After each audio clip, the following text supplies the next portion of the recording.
Hi guys, this is Jamaline and welcome to another mini vlog. So for today's video guys, tara at samahan niyo ako sa mga kaganapan ko ngayong araw. So itong video nga ay naganap noong April 3 pa or Good Friday. Bale naging usual routine nga namin na kapag Good Friday or mahal na araw, ay magtitipon-tipon kami sa bukid or magsasama-sama kami magpamilya. Ayan at nabubulol pa. So anyway guys, baka magtaka kayo kung bakit sa bukid kasi nga nandun sina mama at tatay nagbabantay ng lupa. Bali tong lupa dito sa bukid guys ay hindi talaga sa amin. Pinapabantayan lang sa kanila yung lupa pero in return pwede nilang gawin yung mga gusto nila like magtanim or dito magtayo ng bahay tapos dito tumira, ganon. So okay lang yun. Kaya ayun, dito nakatira sina mama at tatay at bumibisita lang kami dito or minsan sila bumibisita din doon sa amin sa bahay. Pero since mas peaceful dito sa bukid, kaya kami yung dumadayo dito sa bukid. So ayun nga guys, pagdating namin dito ay nagluto lang din ako nitong pang-umagahan namin na ulam. Mga 6 AM pa kasi ng mga oras na to, as in pagkagising namin, ayos lang tsaka punta na kaagad dito sa bukid. Hindi kami nakakain ng breakfast, kaya naisipan namin na dito na lang kumain sa bukid. Gusto ko sana maggulay dyan guys, kaso walang nagbebenta ng gulay dun sa amin. At saka dito naman sa bukid guys, ay bawal naman daw yung mga dahon-dahon ng mga gulay na kakainin kapag ganitong mahal na araw. Yun yung mga pamahiin nila dati. Ito naman yung mga cute na mga aso at pusa na kasama nila mama at tatay dito sa bukid. So after kong hiwain yung mga tosino guys at i-prepare yung daing, eto naman at ipiprito ko na sila. Nakakamiss din talaga yung ganitong senaryo na magluluto ako sa kahoy. Pag naaalala ko talaga yun guys, grabe, God is so good talaga at sobrang layo na namin sa dati. Imagine from grade 2 to college guys, ako yung tagaluto sa bahay. At ako din yung nagpe-prepare ng pangbaon namin. So ako yung gumigising ng maaga para magluto ng kanin or magluto ng ulam, ng babaunin. At gamit lang namin ng pangluto nun guys ay kahoy. Struggle talaga sa akin nun guys kapag yung kahoy ay basa. Napapaiyak na lang talaga ako kapag hindi madaling umapoy yung kahoy kasi nga basa siya.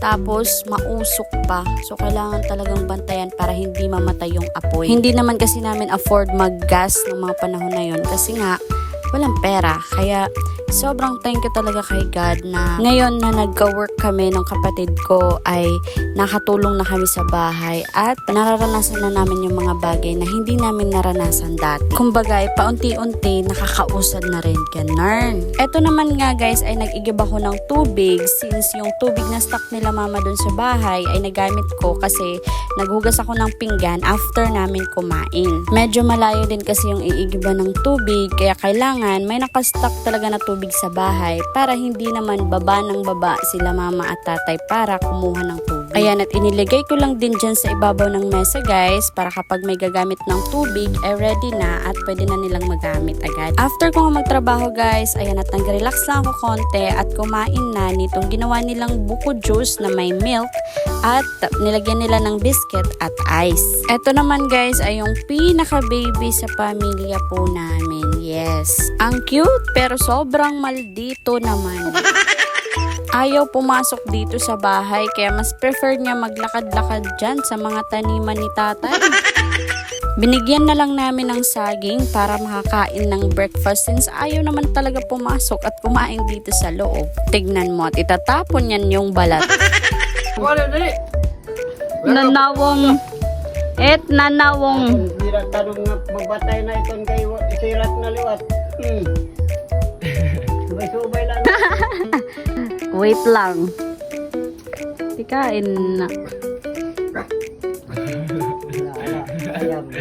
Boinda sumagun.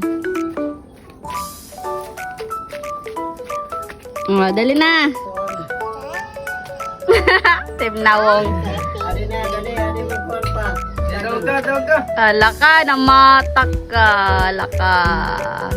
Mamata kayo sa iyo pa rin. No. No. Nandiyan niya. Nandiyan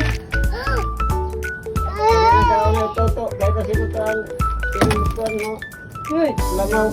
Commercial lang yun guys at talaga namang nawiwili kami at nasisiyahan kapag bumibisita dito yung pamangkin namin kasama yung pamilya na at yung anak niya. Dito naman guys ay 12 noon na ng mga oras na to kaya naisipan namin na kumain na ng pang lunch. Kaso since wala ngang ulam kaya naisipan at napagpasyahan din namin na bumili na lang sa mini market dito lang din malapit sa amin ng pang ulam. Kaya ito at in-uncover na ni tata yung pang malakasan niyang kotse, char. Buti na nga lang at kahit Biyernes Santo ay may mga nagpebenta pa rin talaga ng mga gulay at saka ng isda. Kaya yun yung binili namin guys at pagkatapos nun ay bumalik na din kami dito sa bukid. Bali kung mapapansin nyo guys, nakapatag dito kasi gagawin itong kalsada guys para sa bypass or sa new road. Pagkababa namin guys, eto at dali-dali namin na prepare yung pang-ulam namin. At ako naman, eto at inasikaso ko yung binili kong cucumber kasi gagawa ako ng cucumber salad. Mabilis ang timpla lang yan guys kasi takam na talaga akong kumain itong pipino. Hiniwa ko nga lang dyan yung pipino, nilagyan ng asin, ng konting asukal, tsaka nitong suka. Nakalimutan ko pa dyan yung paminta guys pero later on ko na nailagay. Pero ayan, sobrang sarap naman siya after niyang maihalo or matimplahan.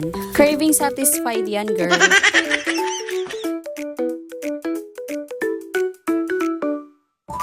5 PM na ng mga oras na to guys at babalik naman na kami sa bukid. Bali, bumaba pala ako kanina guys para maligo at ginising ko na din itong kapatid ko para magkasama kaming bumalik din sa bukid. Ganito palagi ang senaryo namin guys kapag pupunta kami sa bahay nila mama at tatay. Akyat baba talaga kami dito kapag dumadaan kami at pupunta kami sa kanila. Gagawin na kasi ditong riprap guys kasi inaayos na yung kalsada para sa new road. Tignan nyo naman at sobrang ganda ng langit guys. Color orange sky talaga yung mga oras na to. Etong kapatid ko naman ay niloloko talaga ako. Orange sky. Orange sky. Eto naman guys at nagre-relax lang kami dyan kasama yung mga pamangkin namin at yan, nagsa-sightseeing lang din dito sa bukid. So sobrang peaceful ng mga oras na yan. Naghihintay lang din kami mag 6 PM para sabay-sabay kaming mag-prayer. After ay sabay-sabay naman din kami kumain guys at pagkatapos ay nag-bonding lang din ng konti. So paano ba yan? Hanggang dito na lang yung video guys. Thank you for watching. Bye!